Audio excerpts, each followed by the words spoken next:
আসসালামু আলাইকুম রহমতুল্লাহ। প্রবাসী ব্যস্ত জীবনে প্রতিদিন আমরা একই নিয়মে ঘুম থেকে উঠি, কাজে যাই আর ক্লান্ত হয়ে ঘরে ফিরি।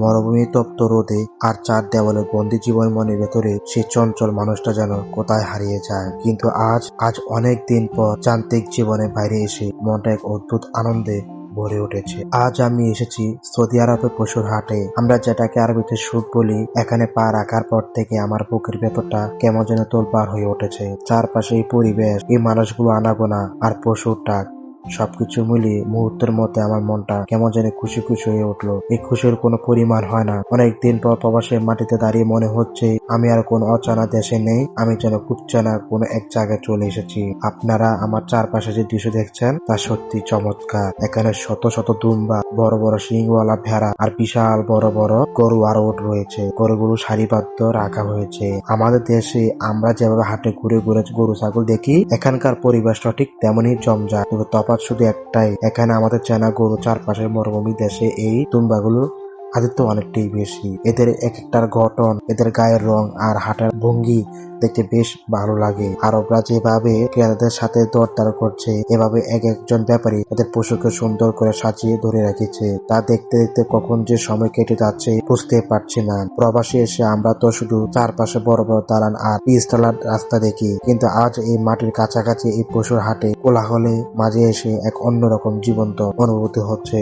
এই হাটে দেখতেই আমি কখন যে বর্তমান থেকে অতীতে হারিয়ে গেলাম। এই যে চারপাশটা কোলাহল, পশুর ডাক, এই বুঝে আমি চলে গেলাম আমার সেই ছোট্টবেলার স্মৃতিতে। আমার চোখের সামনে এখন আর সৌদি আরবের তৃপ্ত বালু বা মরুভূমি দেশ নেই। আমার মন যেন চলে গেছে আমার নিজ গ্রামে সেই চেনা হাটে। মনে পড়ে যাচ্ছে সেই ছোটবেলা দিনগুলোর কথা, যখন ঈদ আসতো বা কোরবানি হাট বসতো, তখন মনের ভেতর কি যে এক অবুঝ আনন্দ খেলা করতো যা বলার বাইরে। কতদিন আগে থেকেই অপেক্ষা করে থাকতাম কবে হাটে যাব।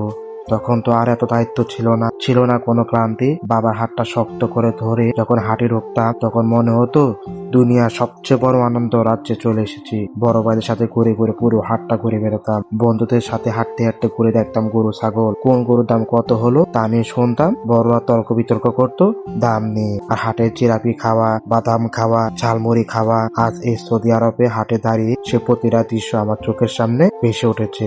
আজ আমার একই আনন্দ হচ্ছে, মনে হচ্ছে আমি সেই ছোট্টবেলাতে যেন ফিরে পেয়েছি। বয়স হয়তো বেড়েছে, কাঁধে এসেছে হাজারো দায়িত্ব, চুল হয়তো কিছুটা পাকা ধরেছে, কিন্তু মনের ভেতরে সেই ছোট্ট ছেলেটা আজ ঠিক আগের মতোই হাটের আনন্দ দেখে লাফিয়ে উঠেছে। প্রবাস জীবন আমাদের অনেক কিছু দেয়, আবার অনেক কিছু কেড়েও নেয়। আমরা যারা ঘর ছেড়েছি, পরিবার ছেড়ে দূর প্রবাসে পড়ে আছি, আমাদের উৎসবগুলো বড় একাকী কাটে। দেশে যখন ঈদের আনন্দ হয়, আমরা তখন হয়তো কর্মক্ষেত্রে ঘাম জড়িয়ে চলি। দেশের সেই হাটের কোলাহল, কোরবানি দেওয়ার পর সবার বাড়ি গিয়ে আনন্দ ভাগ করে নেওয়া, এই সমবয়সী আমরা বড্ড মিস করি। কিন্তু আজ এই হাটের এসে মনের ভেতরে এক অদ্ভুত সান্ত্বনা খুঁজে পেলাম। মনে হলো পৃথিবীটা কত বড়, দেশটা কত আলাদা, ভাষা আলাদা, তাতে কি মানুষের ভেতর আনন্দ পাওয়ার অনুভূতি গুলো তো সব এখানেই। আরবের এই মানুষগুলো ঠিক আমাদের মতো আনন্দ নিয়ে বেড়ে উঠছে, উৎসবের আমেজ নিয়ে হাটে আসছে। কেউ তার বাচ্চার হাত ধরে এসেছে দুম্বা দেখাতে, কেউ এসেছে